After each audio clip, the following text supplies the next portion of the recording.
Today I'm going to talk about the power of resilience in entrepreneurship.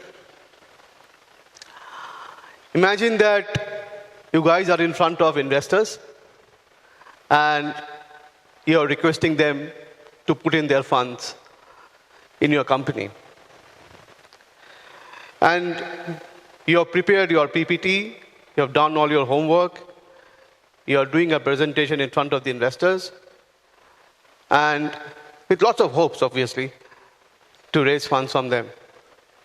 And they don't like your idea, they don't invest. And you come back, and you come out of their office dejected, demotivated, failed, but you still stand up and move on. And that is what is called resilience in entrepreneurship. Entrepreneurship is like life itself, an odyssey, a journey that takes one to face different kind of challenges, different kind of failures, and still move on and win the race. As a guy coming from a family where we had business, my father and my uncle both were doing their job and had a part-time business in engineering. And I was very much enthused to be a part of that engineering business and kept convincing my parents that, you know what, leave your jobs, let us do this business full time. I could not convince them. I could not convince them, and that was the first test of failure where I could not say or could not make a business successful enough and make my parents, make my dad and my uncle leave their jobs. So I moved on, keeping my dream intact to make something of my own. So I started a company called Syntax Systems in 1992-93. And I wanted to make sure that the IT industry that time was opening up to take the advantage of that industry with my company called Syntax Systems. But again, I would say that there were a lot of challenges. I failed many times, tried to convince a lot of customers, could not do enough to make it a sustainable business. And unfortunately had to go back and join companies, one after the other, from the banking to the stockbroking industries. But my dream was always there to be an entrepreneur. And every time I failed, every time I was shown the door, I got up and I said, I will do it. I will win it. I'll make sure that that win will come one day.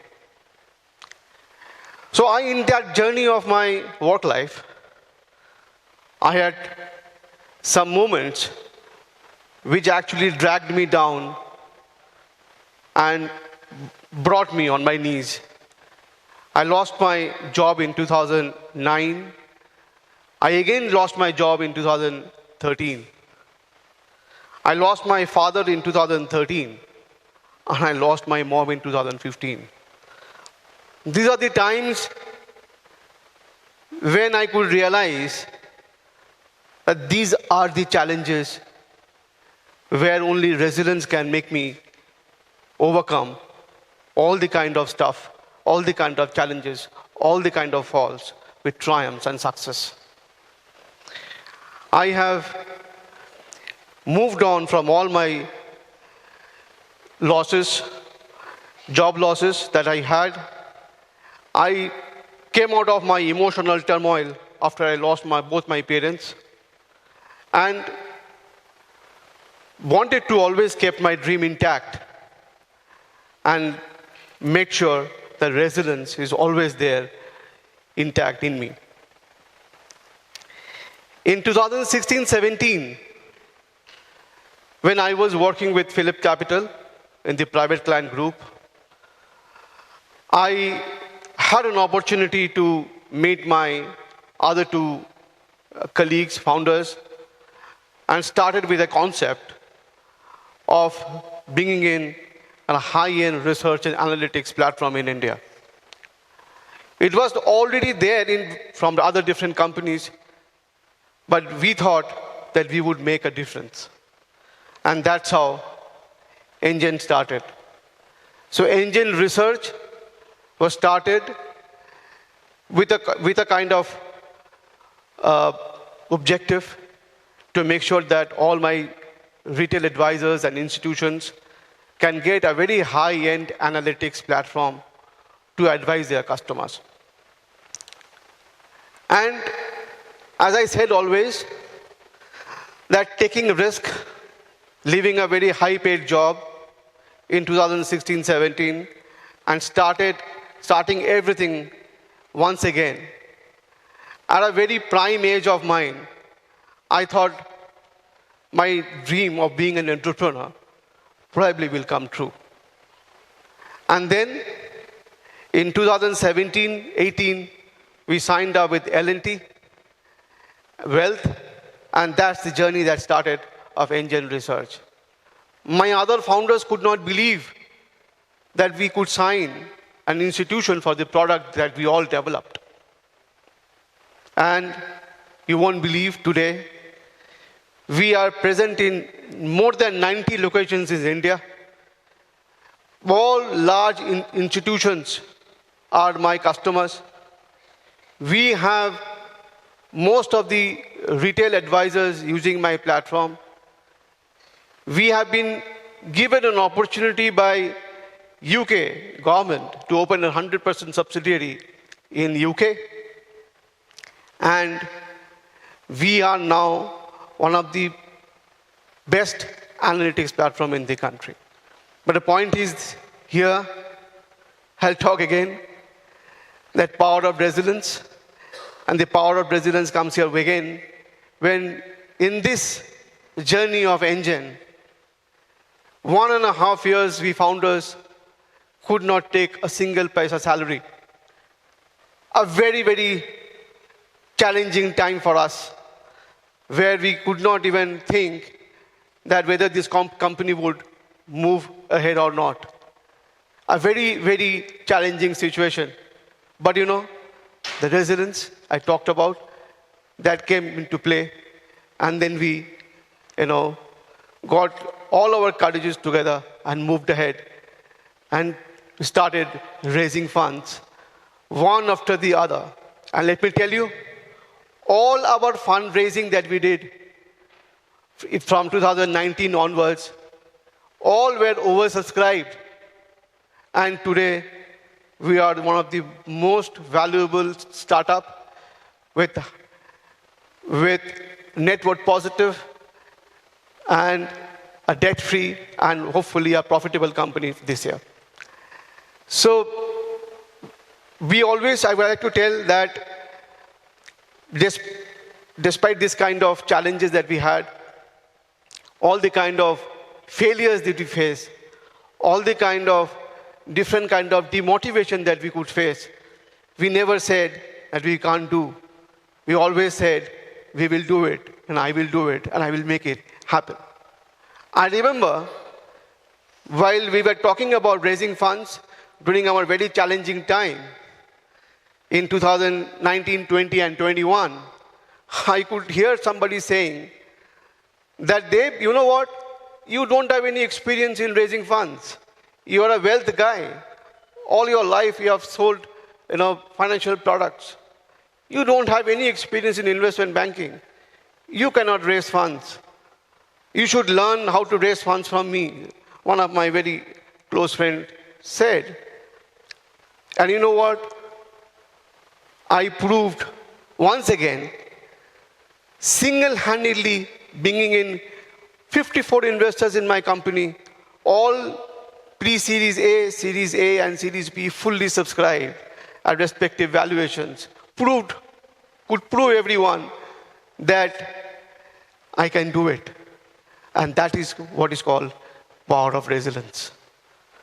So in this my TED talk, I would tell that my journey from syntax systems to engine research, there were a lot of challenges, a lot of defeats that I could see, I could face, and still win the race. Wake up, rise up, and make sure I win it. And in this TED talk, I would tell all the guys, those who want to be an entrepreneur, please make sure that there are 5-6 points that we should always keep in mind. First and foremost thing is that have built up a very good idea. That is very, very important, on which you would be working and making your entrepreneurship journey successful. Second and very important thing is that work hard. In my entrepreneurship journey, I hardly could remember that I reached office late. I always was in time, and I reached office at 8:30, 9 o'clock in the morning, which means the hard work has no alternative. It is like you will have to give 100% to the baby that you have given birth to. Third, and another very important point is that relationship and networking is very, very important, where all the networking that I did during my work life for 25 years, all those networking and relationship actually became very, very useful when I started my business. All my large institutions that are signed up today, all are my relationships. All the investors, those who have invested in my company, all of them are my relationships. So networking and relationship is very, very important. And to be a successful entrepreneur, that is one of the most important assets that one can build up. Another very important thing is that always remember not to get discouraged, demotivated by any external factors. There could be a lot of challenges. There could be a lot of guys who would be telling you stuff like which are very, very demotivating. But you will have to be a completely self-motivated person and make sure that all your entrepreneurship journey becomes very, very successful. These are some of the most important points that I think one should always keep in mind. And another very important trait that in this entrepreneurship journey, I should not miss out on this point, is that there is no shortcut to success. There is no shortcut to success. Nobody can be successful entrepreneur by doing any shortcut, by managing somebody and doing something and reaching to the top, doing any shortcuts. There is 100%, one person has to be very, very honest to himself, to the colleagues, and to the industry. If you are not doing that, you cannot win the race, you cannot be a successful entrepreneur. So I would end my TED talk telling that entrepreneurs, all the guys who are willing to start a company, please follow these rules, and I'm 100% sure all of you would be very, very successful going forward. Thank you so much. This is all from my talk. Thank you. Thank you very much. Thank you.